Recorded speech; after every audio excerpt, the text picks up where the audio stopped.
Welcome ladies and gentlemen, Christine here with a quick discussion about Total War Warhammer 3 Immortal Empires. And in this video, I want to make a list of certain campaigns, the 5 best campaigns in the game, that can serve as a learning experience for someone who's starting the game. Maybe someone who has gotten some aspects of the game down, they've played the tutorial, maybe they played a campaign or 2 campaigns, but they want to learn, they want to improve as a player. So with this list, I am aiming for people that do want to grapple with various aspects of the game, be it diplomacy, variety of a campaign as opposed to a linear path, variety of units, variety of heroes. So the campaigns on this list do achieve that. Now, the Legendary Lords on this list are not necessarily the strongest of either their respective races or in the game as a whole, but they do offer some fairly unique experiences with dynamic campaigns. And that is, by the way, something that a lot of people care about based on the polling that I have done. So we'll start with the Greenskins, and to address one elephant in the room is not going to be Grimgor. Grimgor is a really powerful Legendary Lord. If you want to play a campaign and you're just starting playing the game and you want to play a campaign where you curb stomp everything that's in your path, sure, play Grimgor. But in Grimgor's campaign, there's basically only one really good path and all others are secondary. Rush for Zarnagrund, deal with Kolek, make an alliance with Armakar and secure your north, and then just conquer the mountains of Morn Darklands. And there's not really a whole lot of diplomacy going on in there because, by gods, you're Grimgor. Who cares about diplomacy when you're freaking Grimgor? But instead, if we look at Azhag the Slaughterer, things are very different. See, Azhag has one significant advantage compared to the other Greenskin Legendary Lords. He has mountain climate, wasteland climate, like all the others, but he also has temperate climate, and he starts over here in the northern world edges mountain.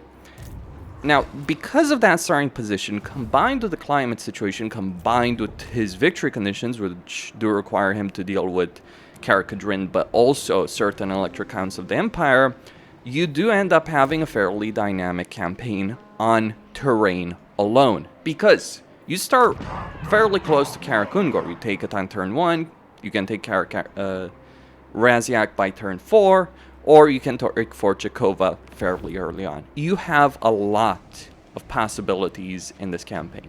By the way, there are certain mods I've enabled for this video, but mods or not, DLC or not, this is going to be a great campaign for people to really learn to deal with things. Because you have the Castors to the east, they hate you. You have the Dwarves to the south, they hate you. The Empire hates you. But here's the crucial aspect.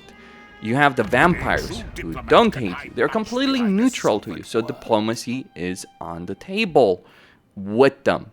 So be it Vlad, Isabella, and the Lamian Sisterhood, who's probably going to turn into Neferata later down the line, you do have possibilities in this campaign. Sure, you can always go rush for Zarnagrund if you want to. Absolutely. But you do have other choices that can work exceptionally well in your campaign, and you can delay a bit with Zarnagrund and focus on other things, like securing your western flank, dealing with the Empire early on.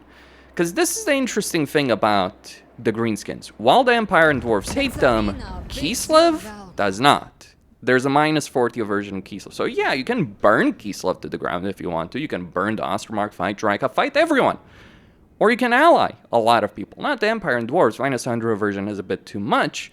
But you can certainly play that diplomacy game with Vlad, with Katrin, even Kastaltin. You can do it. Or if you want to burn Kislev, you have other options. The Skaven, for instance, are also a possibility over here. So you do have choices, regardless of who you want to ally. You got choices from Kislev to the Skaven to Azazel. And the Norskins as well, if you want to go for it.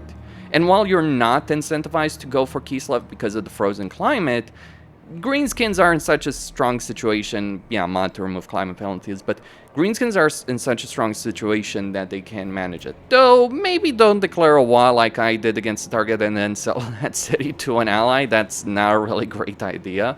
But not a serious campaign, right? This one, just demonstration.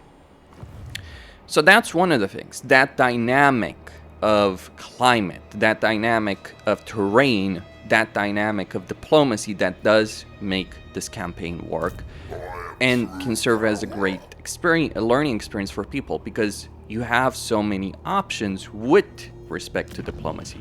Azhag is not the best legendary lord, but he does start with a shaman caster, which, yeah, you start with magic, so you can use it and you can learn how to deal with that. I mean, he himself can be a mage because he's wearing the crown of Nagash, and Nagash is slowly possessing him, though greenskins being greenskins. But still, you have possibilities in this campaign. You can play with a wide variety of units. You can go full goblins, you can go full orcs. Azhag does benefit from having full orcs because of, you know, things like upkeep for orc boys, big guns, and savage orcs, infantry and cavalry units. And other benefits as well, or a combination of that. Greenskins are a great race to learn the game from the perspective of their military, not so much their economy. That's one of the reasons that Azhag is the lowest point on this list. Like, there's not really a whole lot of economy. You earn a lot of money from looting, sacking settlements. You build settlements very quickly, so you don't have to worry about that so much. But you do have a great variety of heroes, because there are a good amount of greenskin heroes. The only one that requires a DLC is the Giant River Troll Hag. Pretty important, by the way. I'd recommend getting the Warden and the Punch DLC if you're going to play a greenskin campaign, just for these and stone trolls. But even if you don't own that, you get shamans, you get goblin big bosses, you get black orc big bosses. Those are a lot of possibilities. And you don't need to own any of the DLC to have a good experience with the greenskins, which is also something that elevates them.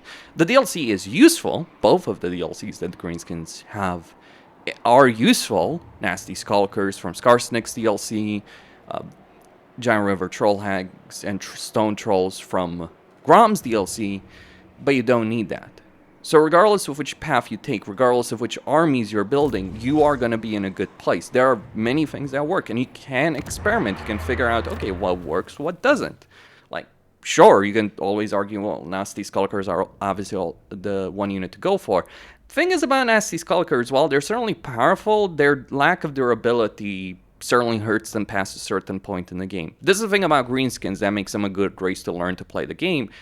You do have a lot of power, but you do still have to fight battles, because the odds resolve is not going to be in your favor. Even if it is, you're going to take a lot of damage, so you're going to be forced to use kind of like a glass cannon army, or you can get a lot of durability with Black Orcs, sure.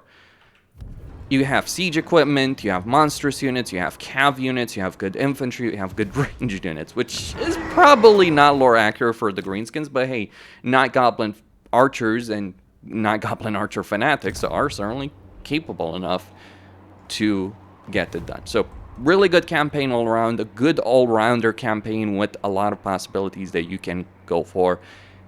And again, you can go west, you can go south, you can go east, or you can try and play all of them at once if you're a veteran player. Grimgor is still certainly the best campaign, but personally, I would say this is the second best campaign to play as the Greenskins. Don't get me wrong, Grom has a lot of power. His campaign can be fun early game. But if I'm playing a long Greenskin campaign, this is the one I would recommend to people in general. Not just for newer players, but just in general. At number 4, it is Vlad and Isabella von Karstein, though I do personally prefer Isabella as a Legendary Lord because she does give you that hero capacity for vampires, and she does give you that 25% weapon strength for embedded vampire heroes. But regardless of who you play, of either Vlad and Isabella, this particular campaign is amazing because you have, like with Azhag, a significant amount of diplomatic power, and also climate power. While you can't really do well in the mountains, you do, crucially, have wastelands. So not only do you have the entirety of the Empire as your personal playground, you also have the entirety of the Darklands as your playground. One of the strategies you can use as Vlad, though not necessarily the only one, but one of the strategies you can use is go over here to Zarnagrun, take it over, and get yourself a tier 4 city. Take all of this territory for yourself. Get a ridiculous level of power in the process. Or conquer the Empire, or go to the Badlands. Whichever one you want to go for. Now, the benefits of the Vampire Counts is while they certainly have lacked in terms of content, they are the only race where you can flat out not own DLC and get a really, really good experience. They are a powerful race. They do lack siege capability unless you use allied recruitment, but their ability of recruiting high-end units through the raise dead mechanic is ridiculously powerful. You fight battles in a certain area and you can get incredibly high-end units over here. Like over here, I've got Graveguard, quite a few of them. I've got Blood Knights, Black Knights with Lance Bardings, Vargulfs, Direwolves, Morngulls, Crypt Horrors, Mortis Engines. You name it, you can get it. So this kind of campaign incentivizes you to seek out powerful foes, defeat them, and then gain even more power after you defeat them. Especially with a Blood Kiss mechanic that gives you these Blood Kisses when you do defeat a Legendary Lord, a faction leader of an enemy faction. Can be a minor one, can be a major one. As long as you're defeating faction leaders, you're gaining Blood Kisses. Or if you're assassinating enemy characters, although in that case it was a failure. But still, you can kill, you can assassinate characters and get Blood Kisses through that particular process. It does work. So you do gain power in this campaign quite a bit. And these Blood Kisses, they give you some incredible things like character experience, things like unit experience. But crucially, you have plus 30 diplomatic relations with the Empire for the Lamians, and on top of that, Vlad, even if he is a legendary hero, he does get Mortal Levy. So you get plus 70 relations with the Empire if you're going with Lamians. That means when you're playing this particular campaign, you can genuinely ally the entirety of the freaking Empire if you play your cards right. The only faction you actually need to eliminate is Karl Franz, and then you can install yourself as Emperor. There's a mod that adds the electric count mechanic for Vlad in his campaign. Not quite sure about Isabella, but regardless of that, there is a huge amount of diplomatic possibilities, a huge amount of army variety that you have access to, and a good amount of hero variety as well, because you start with the ability of getting vampires at tier 1, necromancers are at tier 2, and then you get, as well as one White King at tier 2, and then at tier 3 you get Banshees. Sure, it takes longer to increase capacity like tier 4, but the variety in terms of units, the variety in terms of lords, because, yeah, these guys play differently. I personally prefer going with Lamians and getting Blood Dragons. Why Blood Dragons? Well, Blood Dragons are particularly useful because they are quite good at leading armies, specifically because they get this particular skill, which gives you minus 40% upkeep for Graveguard units. You could go for minus 50% for Black Knights, but you don't need that because you have the Order Draconis, which gives you minus 40% upkeep for Blood Knight units. Maybe we should get the Blood Knight campaign, you know, Red Duke and all that, focused on that. By the way, if you can confederate the Red Duke, and funnily enough, you start with Vision on him, if you confederate him, he has both those skills. Like, he has both the Black Knight upkeep benefit and the Grave Silence skill. So he is quite very powerful in battle, as well as being able to maintain a cheap army. Like, you gotta be a bit careful though, because like you have a lot of tools at your disposal in this particular campaign, but you gotta be careful about how you use those tools because it's very, very easy to run out of money. Thankfully, there is a solution. Vampire factions, or undead factions in general, as several others, can vassalize through diplomacy.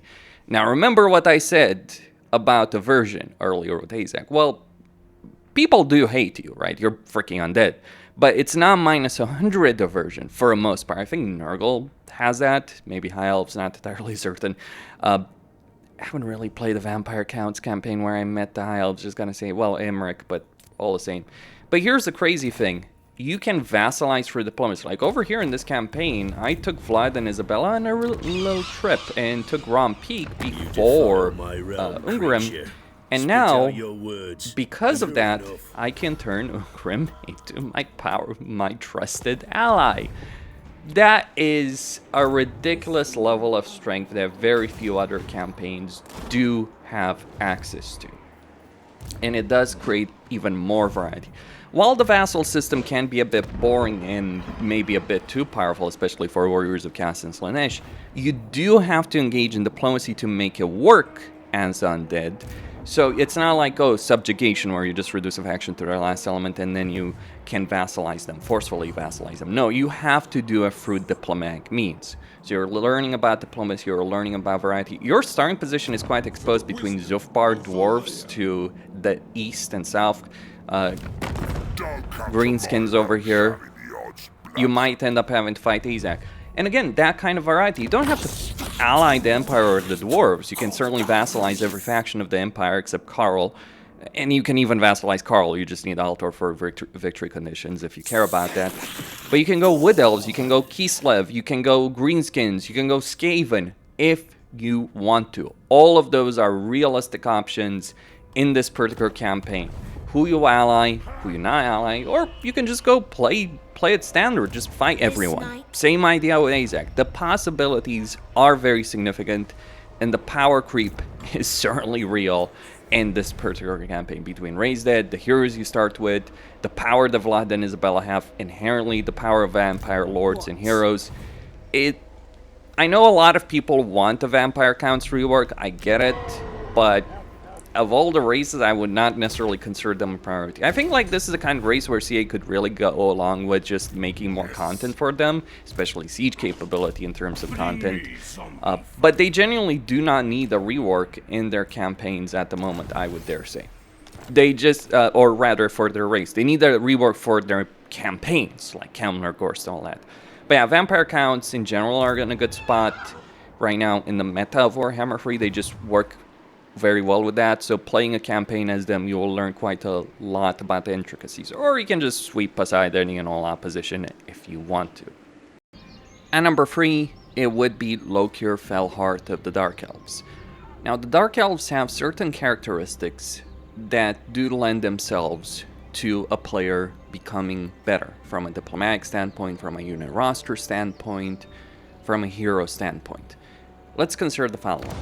Dark Elves do have quite a few units. They have cavalry, they have good infantry, they have good range units. They do lack artillery, which is certainly an issue, because you're not really going to learn a lot about artillery when you're playing as the Dark Elves, though they do have one option. But very importantly, all of their heroes, with the exception of Moravi's campaign and only 4 Knight Assassins in that campaign, but all of their heroes can be acquired at tier 3. And increase capacity at tier 3. Masters can increase their capacity at tier 2. So you're running around with a bunch of heroes, you're running around with a bunch of mages, you have different schools of magic available in this campaign, so you can experiment with various things when it comes to magic. Your lore choices aren't necessarily the best in the world. This is one problem with the greenskins, compared to, say, vampire counts, as an example, who do have a bunch of lore choices that do work quite well. But Dread Lords with Sword and Shield or Sword and Crossbow do work quite well, both of them. Supreme Sorceresses, I would say less so, because while they certainly have a good amount of power, especially because they can get Black Dragons, there are certainly going to be certain limitations with respect to that. On top of that, Dark Elves do also have Black Arcs.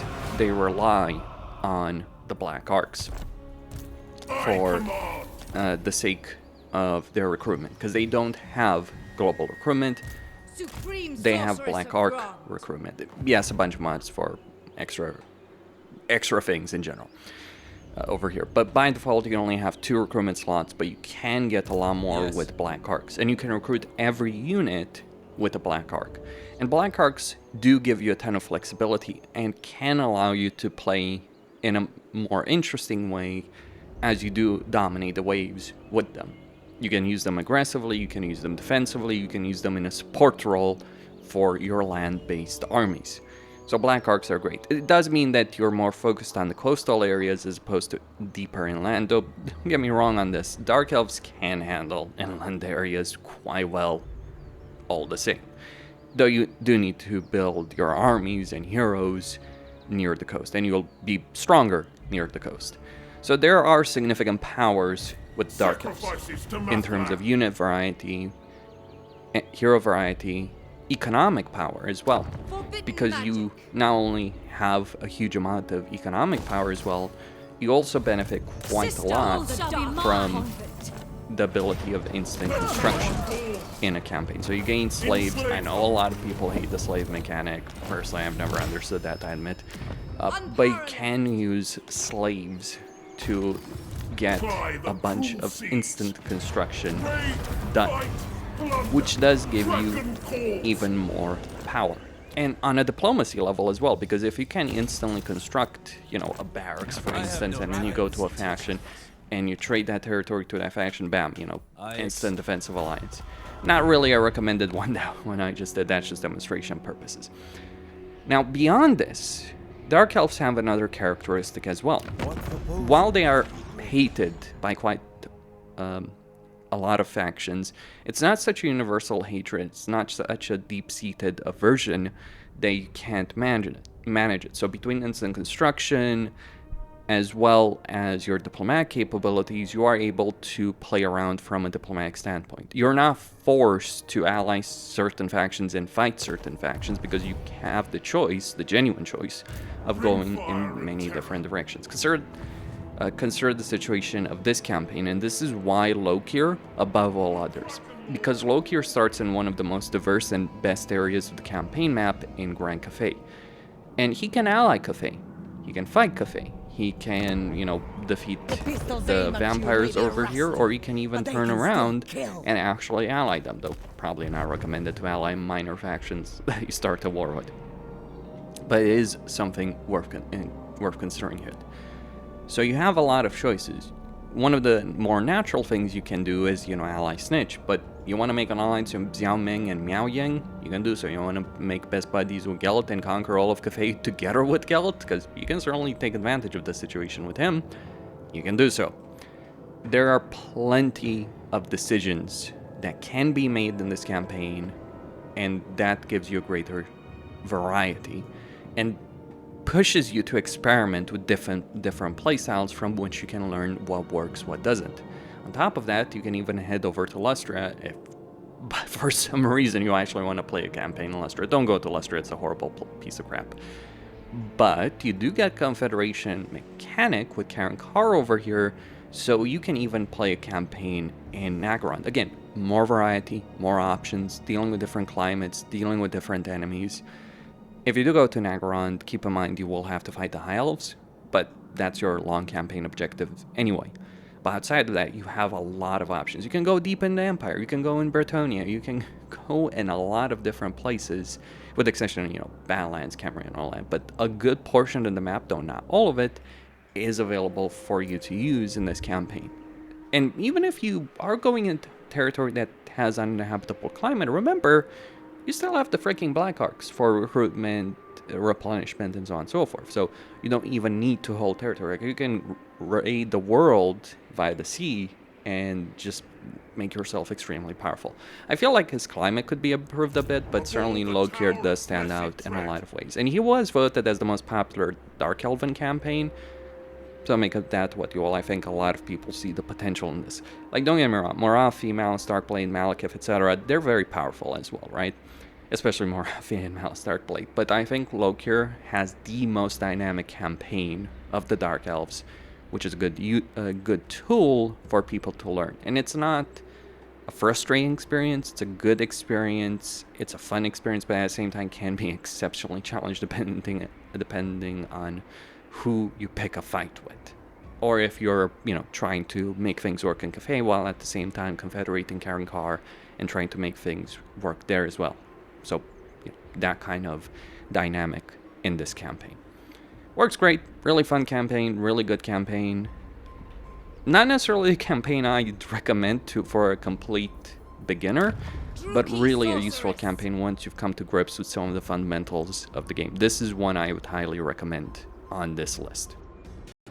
And number 2, it would be Thorgrim, Grudgebearer of the Dwarves. Now, the Dwarves don't have the same kind of diplomatic flexibility or potential as races like the Dark Elves or as the Vampire Counts, especially with Vlad for the Vampire Counts, or Azhag's diplomatic potential in his campaign. However, despite that particular fact, and the fact that quite a few races, specifically Skaven, Greenskins, Chaos Dwarves, do hate you, and you hate them for very clear and obvious reasons, despite that limitation in terms of diplomatic capability, the Dwarves in general do have a particular mechanic that does force you to play in a better way.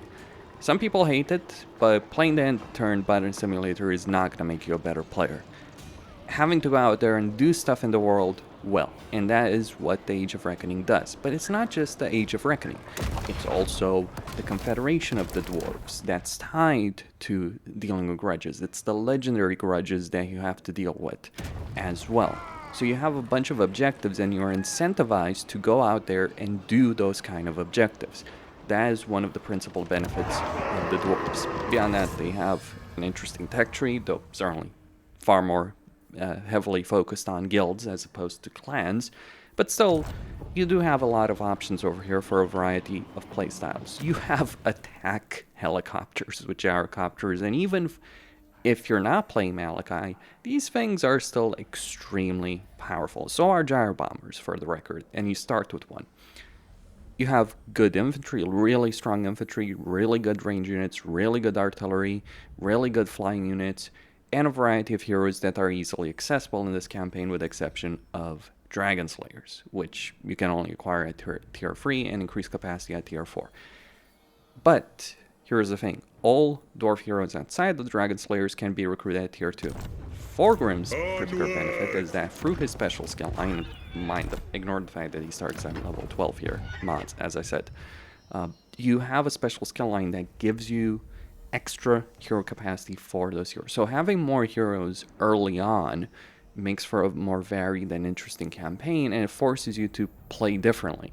Because one of the problems with the dwarves pre-rework was that the best thing you could do would just get grudge throwers and a bunch of quarrelers, and after that there was no reason to use anything else. Now, however, you've got Iron Drakes at tier 2, you've got Gyrocopters at tier 2, you've got Thunders at tier 2. You have so many options in your campaign in terms of a military standpoint that is exceptional. So it's more focused on the military side of things as opposed to the diplomatic campaign side of things, but it certainly is very much a worthwhile campaign, or a worthwhile race to play. Now, why Thorgrim as opposed to, someone like Malachi? Because Malachi, you could argue, has a very varied and dynamic campaign. Sure, but I think Malachi is more of a campaign for a veteran player to really sink their teeth into. So if you're someone that's starting out, I would probably not recommend jumping into Malachi's campaign. It can be certainly a very brutal experience. Don't get me wrong, Thorgrim still has a brutal experience with Warzag, well, mods, whatever, but Warzag, Skarsnik, and others threatening him from all sides. Things can go very, very badly. Thorgrim's campaign since the dawn of Warhammer 1 has been exceptionally brutal. It was pretty bad when you started that war with all the Greenskin factions in Warhammer 1, and Grimgore involved as well. It's less brutal at the moment, and you're certainly very powerful, but you still gotta be careful. So this is about managing a multi-front war that you will have, because you are gonna have multiple factions coming for you in this particular campaign. You certainly will have Skarsnik, but you deal with Skarsnik, you've got Rectus coming in. You got the Chaos Dwarves, you got Clan Verms, you've got Queek, you've got Warzag, you've got Malagor, you have Scarbrand, though honestly Scarbrand is target practice for you to deal with. But either way, you do have a bunch of things that you do have to deal with. You're in a fairly secure start over here in Counter, is that correct? Unlike, say, Malachi, who has Archeon barreling coming for him. But you do have a lot of options, a lot of possibilities in this campaign, and it does force you to play in a more dynamic way. Things can go very badly in this campaign, but they can also go very, very well. So I firmly recommend to people that are starting to play the dwarves, if they really want a campaign to understand how to deal with the dwarves properly, to do this. If you want an easy campaign, though, you can always play Grumbrindle. His campaign is very straightforward and simple.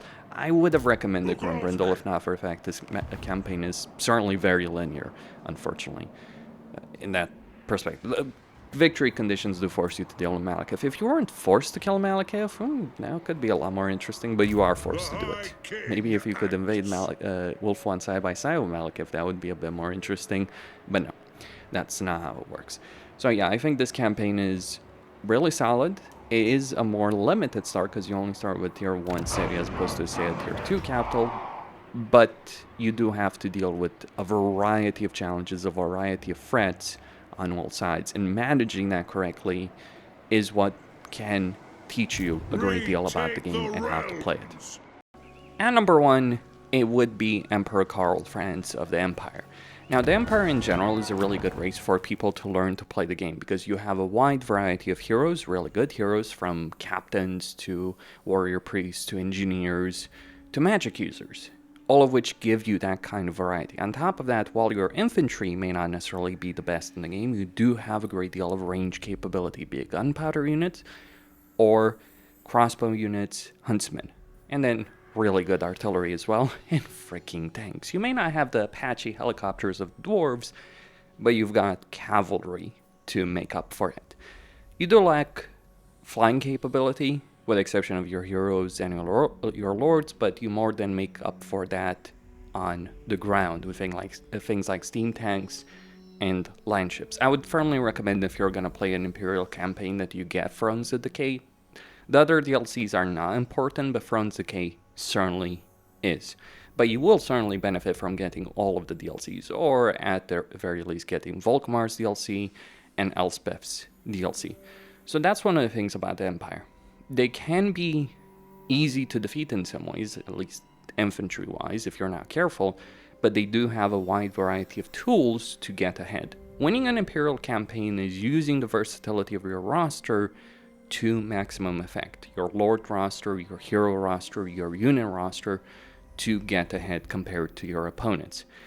The research tree isn't necessarily the best in the world in terms of how things are set up.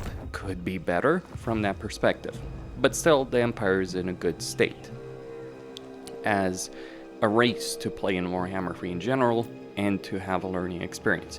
But why this particular campaign, and why not Elspeth or Gelt? Well, Gelt is certainly a campaign I'd recommend, so would Elspeth be a campaign I'd recommend if you're looking for a more linear experience to play the game. So those might be the first two campaigns you play when you're starting out to the Empire. But the thing about Elspeth and the thing about Gelt is that while there's certainly choice in those campaigns, those campaigns certainly go down a linear path.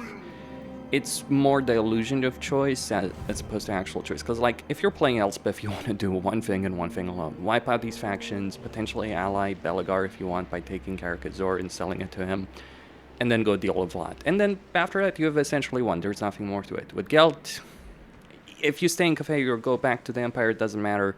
By the time you do one of those things, you've won your campaign. So really powerful campaign, really fun campaign with Gelt, don't get me wrong on that.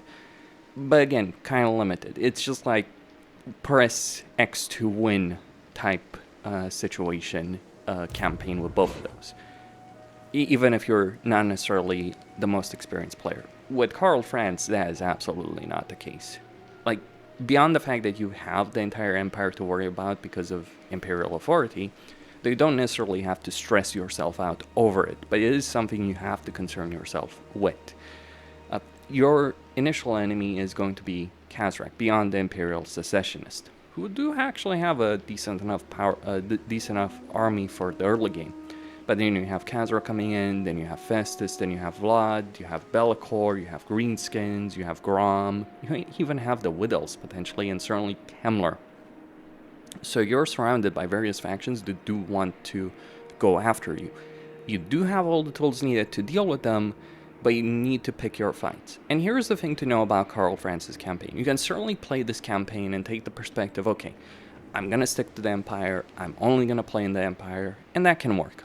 But you have other choices. You can go in Bretonnia.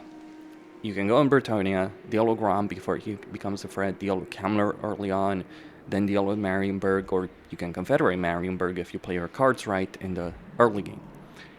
On top of that particular situation, what really makes this campaign work, I think, is the variety you get, or the potential variety you can get in this campaign through the Confederation mechanic. Because you can confederate any of the electric counts through Unify, and then once you upgrade it through Emperor of the Empire, you can confederate any Imperial faction. Volkmar, Gelt, doesn't matter. Marcus Wolfhard, as long as you get vision. You can get vision with Gelt through Cafe. Wolfhard is a bit trickier, but yeah, just send a hero, you can do it. Not really a problem. Probably get Gelt first and send someone via the sea lane from Cafe might be a better option. It would be a bit interesting a bit more interesting if you could get Gelt's mechanics in Karl Franz's campaign. That would be great for Confederation. That would certainly add more variety. You can argue that Elspeth has variety for her teleportation mechanic, but it's more of a gimmick as opposed to actual variety. This has actual variety. Because that Confederation means you are going to end up in a natural way, because you do want to confederate these factions.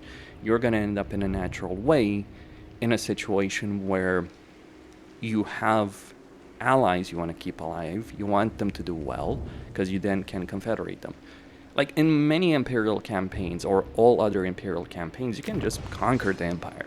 Like if you're playing Elspeth, that's one of the things you can do and should do, because you have normal confederation. Karl Franz's campaign, that's exactly the opposite. You don't want to wipe out these factions. You want to confederate them through through the state actions, or the electoral machinations that he does have access to. And you actually can make diplomacy work quite well with diplomatic talks, at least among the Order Tide. So obviously the Destruction Tide, the Chaos Tide is something you're not going to be able to negotiate with. So there are some limitations in that, but the sheer amount of possibilities electoral machinations open in terms of growth, in terms of recruitment, in terms of confederation, are very significant. You can get away with quite a lot in this particular campaign, and it ends up working quite very well in the long term. Also a fairly interesting start, because sheer possibilities, right? Do you want to go for Marienburg early on? Do you want to go for Britannia? Do you want to go for Midland to save it from Kazrak? Or do you let it fall and then help them rebuild? All of those are viable choices in this campaign. And Karl Franz does certainly have a great variety of units. He's focused on getting as many Electricon State Troopers. He might unlock them slower, but once you do unlock them, that variety certainly does exist in this campain. So while it's not the easiest campaign of the Empire, and maybe not one for a fresh new face, it is certainly a campaign I would recommend everyone play, because it will make you a better player, ultimately. Like, it will force you to play in a much better way than you otherwise would, or play in a much better way than you would in a campaign as, say, Archeon or Be'lakor. I know a lot of people like those, but let's be clear, you're not really going to have a challenge. And without the challenge, without risk, you can't become a better player. You need to have that challenge. You need to have that risk. You need to have the possibility of losing. And you can lose a campaign as Karl Franz. You're surrounded. Remember that.